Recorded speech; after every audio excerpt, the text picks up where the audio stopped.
સ્થાનિકો રજૂઆત કરે છે, કોર્પોરેટર પોતે એવું કહે છે કે મેં પણ અનેકવાર રજૂઆત કરી છે પરંતુ સમસ્યાનો ઉકેલ આવતો જ નથી. હવે આ બાબતે તંત્રની દાનત છે નિકોલની આ સમસ્યા ઉકેલવાની, એ તો આવનારા સમયમાં જ્યારે ગુજરાત ફર્સ્ટ ફરીવાર રિયાલિટી ચેક કરશે ત્યારે ખબર પડી જશે.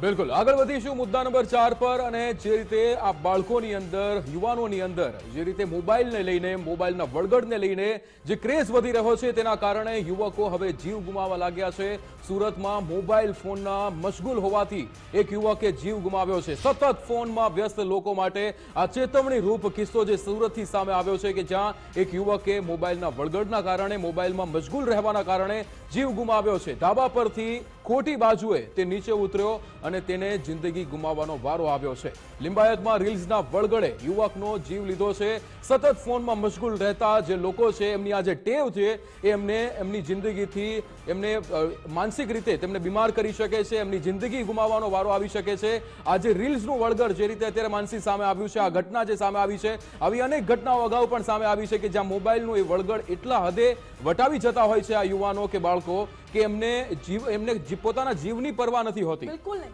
લોકો રીલ્સની લાઈફમાં વિક્રમ એટલા બધા ખોવાઈ ગયા છે કે તેમને રિયલ લાઈફની કશું જ ભાન પડતી નથી, કોઈ પરવા પણ નથી. રિયલ લાઈફમાં જે થવું એ થાય, રીલ લાઈફ તેમના માટે ઇમ્પોર્ટન્ટ છે અને જેમની માટે રીલ લાઈફ ઇમ્પોર્ટન્ટ છે એ જ રીલ લાઈફ વાળા લોકોની આવી દશા થાય છે. એક યુવકે અહીં જીવ ગુમાવવાનો વારો આવ્યો છે અને યુવક ધાબા ઉપર ચાલી રહ્યો હતો, મોબાઈલમાં એટલો બધો મશગુલ હતો કે તેને આજુબાજુની કશું જ ખબર નહીં, તેને એ પણ ખબર ના પડી કે ધાબાનો રસ્તો હવે અહીં પતી જાય છે અને યુવક ધાબાથી નીચે પટકાય છે અને યુવકનું મૃત્યુ થાય છે. અગાઉ પણ વિક્રમ એવી ઘણી બધી રીલ સોશિયલ મીડિયામાં વાયરલ થાય છે જ્યાં રેલવે ટ્રેક ઉપર લોકો આવી જાય છે માત્ર ટ્રેન સાથે સેલ્ફીની રીલ બનાવવા માટે. કેટલાક લોકો બ્રિજની ઉપર ચડી જાય છે, બ્રિજની પાળી ઉપર, એ પણ એટલા માટે કે રીલમાં સારું દેખાય અને સોશિયલ મીડિયામાં ઘણી બધી લાઇક્સ આવે. આજના લોકોમાં સોશિયલ મીડિયાની લાઇક્સની એવી તે કેવી ઘેલછા લાગી છે કે પોતાનો જીવ જવો હોય તો જાય પરંતુ લાઇક્સ તો અમને 100 જ જોઈએ, લાઇક્સ તો 200 જ જોઈએ. લાઇક્સ અને ફોલોઅર્સ માટે લોકો કશું પણ કરી લેતા હોય છે, પોતાનો જીવ પણ જોખમમાં નાખતા અચકાતા નથી. અને ક્યારેક આવી કેટલી બધી ઘટનાઓ એવી પણ સામે આવે છે જ્યારે દુર્ઘટના સર્જાઈ જાય અને આવા જ યુવકો મોતને ભેટતા હોય છે. અગાઉ પણ આવા કિસ્સાઓ સામે આવ્યા છે. સોશિયલ મીડિયાના કારણે, રીલ્સના કારણે જ્યારે યુવકોના કે યુવતીના મૃત્યુ થયા હોય. આ બાબતે જ્યારે સાયકોલોજિસ્ટને ફોન કર્યો હતો, સાયકોલોજિસ્ટે પણ એવું જ કહ્યું હતું કે માતા પિતાએ ચેતી જવાની જરૂર છે. જો માતા પિતા ધ્યાન રાખશે, માતા પિતા નિયંત્રણ રાખશે તો તેમના બાળકો છે તે પહેલાથી આ મોબાઈલના વળગડથી બહાર આવી શકશે અને રીલ લાઈફમાંથી રિયલ લાઈફમાં આવશે અને એ મેન્ટાલિટી સ્ટેબલ કરી શકશે કે ના, આપણે રિયલ લાઈફમાં વાસ્તવિકતામાં જ જીવવાનું છે. આ રિયલ લાઈફ કશું છે જ નહીં, વાસ્તવિકતા તો એ છે જે રિયલ લાઈફ છે.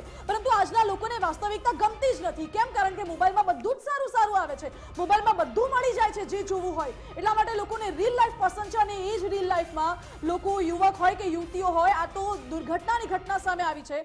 યુવક અને યુવતીઓ આજકાલ ગમે તે વસ્તુ કરી લેવા માટે તૈયાર હોય છે અગર મોબાઈલમાં તેમને ફોલોઅર્સ મળતા હોય છે, અગર તેમને લાઇક્સ મળતા હોય છે. અને રીલ્સના ચક્કરમાં લોકો એવા ઘીલા બન્યા છે કે એ જ રીલ્સની ઘેલછા તેમને મોતના મુખમાં પણ ધકેલી જાય તો પણ તેઓ અચકાતા નથી. એમને એવું થાય છે કે આમાં મોતનું મુખ છે, એમાં શું છે? બિલકુલ. અને માનસી, આ એક છે ને એક પ્રકારની બીમારી છે જે જન્મી છે અત્યારે કે જેમાં મોબાઈલ હાથમાં રાખવો એક આદત થઈ ગઈ છે. અને આ મોબાઈલ જે છે એક ફંદો છે જે તમે પહેરીને ફરો છો અને તમને દરેક નોટિફિકેશન જોવી છે જે તમારા મોબાઈલમાં આવે છે. દરેક પળની અપડેટ, થોડીક પણ એ રિંગ વાગે અને તમે સીધો ફોન હાથમાં લેશો.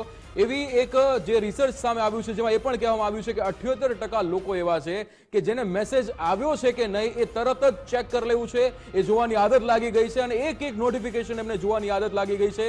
ફોન હાથમાં જ રાખે છે અને કંઈ જ ના કરતા હોય તો પણ એ સ્ક્રોલિંગની જે આદત લાગી છે એ આદતના કારણે અહીંયા પોતે ક્યાં જઈ રહ્યા છે, પોતે શું કરી રહ્યા છે એનું કોઈ જ ભાન એમને રહેતું નથી. માનસી, વિક્રમ, બિલકુલ અગાઉની જ્યારે એવી ઘણી ઘટનાઓ સામે આવી હતી જ્યારે રીલ્સના ચક્કરમાં સોશિયલ મીડિયા, રીલ્સ કે પછી ગેમ્સ કે મોબાઈલના ઓવરઓલ મોબાઈલના વળગણની જો વાત કરી રહ્યા હોય તો મોબાઈલના વળગણમાં કેટલાક બાળકોએ પોતાના હાથ ઉપર કાપા માર્યા હતા, શરીર ઉપર કાપા માર્યા હતા.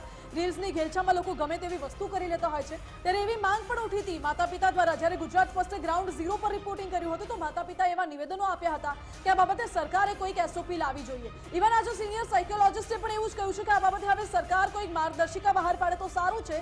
જેમ વિશ્વના અન્ય દેશોમાં એવી પ્રક્રિયા હોય છે, એવા નીતિ નિયમો હોય છે કે બાળકો કેટલો સમય મોબાઈલ ઉપયોગ કરી શકશે અને મોબાઈલમાં શું જોઈ શકશે એના ઉપર નિયંત્રણ હોય છે. ત્યારે ગુજરાતમાં પણ આ પ્રકારે જો કોઈ એવો નિયમ લાવવામાં આવે અથવા સરકાર કોઈ એસઓપી લાવે મોબાઈલના ઉપયોગને લઈને તો પછી એ થોડું વધારે સારું રહેશે બાળકોના ભણતર માટે, ઘડતર માટે અને ભવિષ્ય